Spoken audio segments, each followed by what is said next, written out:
সম্মানিত ভিউয়ার্স, আদাব, নমস্কার। আমি ডাক্তার চিত্তরঞ্জন নাথ আপনাদের পুষ্টি বিষয়ক একটা পরামর্শ দেওয়ার জন্য আপনাদের কাছে এই ভিডিওটা নিয়ে এসেছি। যেটা হচ্ছে আমরা দৈনন্দিন যে খাবার খাই, হ্যাঁ, মাছ, মাংস, দুধ, ডিম, শাকসবজি, ফলমূল, এগুলাতে দেখা গেছে একটা ওয়ার্ল্ড ওয়াইজ রিসার্চ হয়েছে। ওই রিসার্চে দেখা গেছে লেস 50% প্রোটিন। তো এখানে দেখা গেছে যে 50% প্রোটিনই এখন লেস হয়ে গেছে মাছ, মাংস, দুধ, ডিম থেকে। তো যার কারণে আপনারা এই যে মাছ, মাংস, দুধ, ডিম প্লাস হচ্ছে যে এখন যে রোজাকালীন সময়ে আপনারা অতিরিক্ত জাঙ্ক ফুডগুলো খাচ্ছেন, যেগুলা আপনার দেহের জন্য অনেক ক্ষতিকর।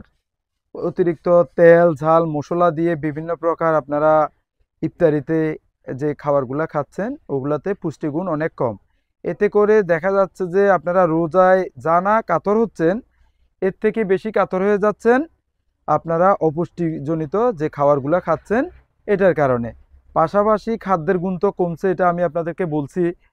সম্মানিত ভিউয়ার্স, লেটস 50% নিউট্রিশন, এটা দেখা গেছে ওয়ার্ল্ড ওয়াইজ যে একটা রিসার্চ হয়েছে, ওটাতে দেখা গেছে এই যে আমাদের দৈনন্দিন যে খাবার থেকে আমরা যে পুষ্টি উপাদানগুলো পাই, এটাতে 50%-এর মতো ভিটামিন, মিনারেল, প্রোটিন এগুলা লেস হয়েছে।